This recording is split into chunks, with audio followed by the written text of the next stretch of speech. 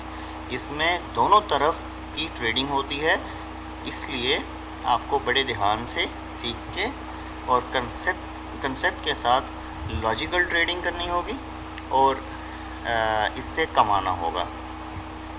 یہ same stock market کی طرح ہے، لیکن فوریکس میں سٹاک مارکیٹ سے زیادہ وولیٹیلیٹی ہے۔ سٹاک مارکیٹ میں کیوں اتنا زیادہ والیوم ٹریڈ نہیں ہو رہا؟ کیونکہ اس میں وولیٹیلیٹی کم ہے، اس میں مارکیٹ کی موومنٹ کم ہے، صحیح ہے۔ اس میں ہفتوں مہینوں آپ کو بیٹھنا پڑتا ہے کہ شیئر کی ویلیو کب انکریز ہوگی یا کسی شیئر کی ویلیو کب ڈیکریز ہوگی۔ اس میں آپ باؤنڈ ہو جاتے ہیں، آپ کی انویسٹمنٹ باؤنڈ ہو جاتی ہے، اس میں آپ کا پیسہ ایک جگہ رک جاتا ہے، تھم جاتا ہے۔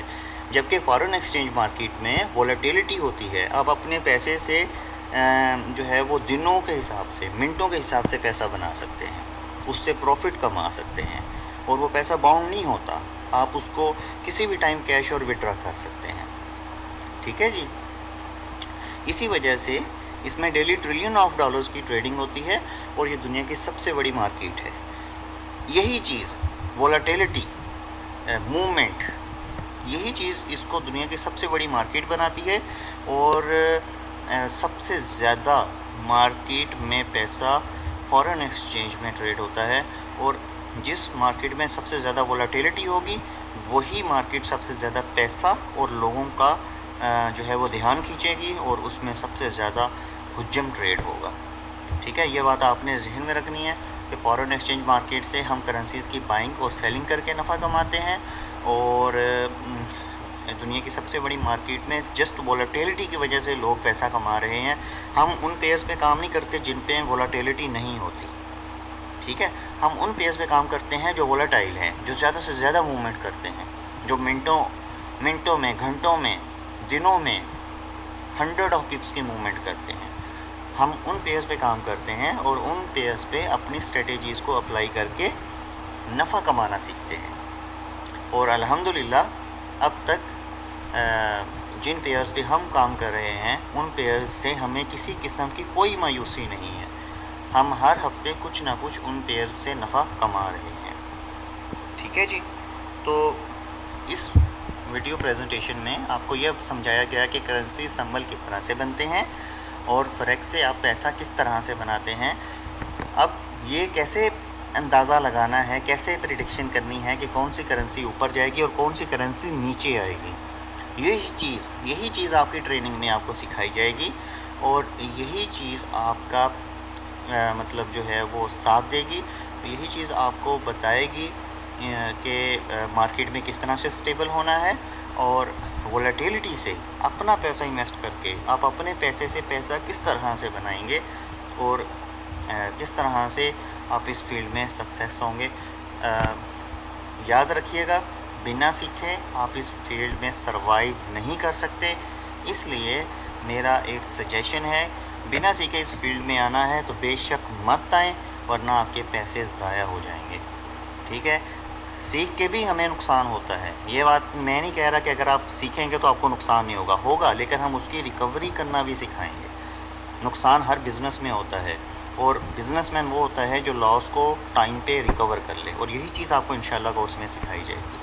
تو اس ویڈیو میں اگر کوئی کنسیپٹ ہو آپ کو سمجھ میں نہ آیا ہو، آپ مجھ سے پوچھ سکتے ہیں، کوئی سوال ہو تو آپ مجھ سے پوچھ کے جو ہے وہ اپنا کنسیپٹ کلیئر کر سکتے ہیں۔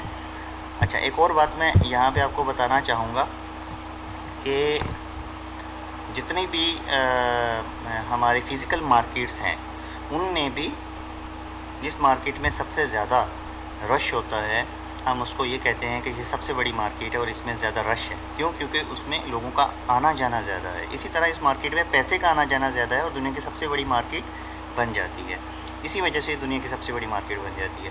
یہ پوائنٹ میرے مائنڈ میں آیا تھا، سو میں نے آپ کو بتا دیا۔ اس ویڈیو میں کوئی کویشچن ہو، کوئی چیز آپ پوچھنا چاہ رہے ہوں، مجھے فون کریں، اور بلا جھجک آپ مجھ سے اپنے کنسیپٹس کلیئر کریں۔ اپنا خیال رکھیے گا اور دعاؤں میں مجھے یاد رکھیے گا۔ اللہ حافظ۔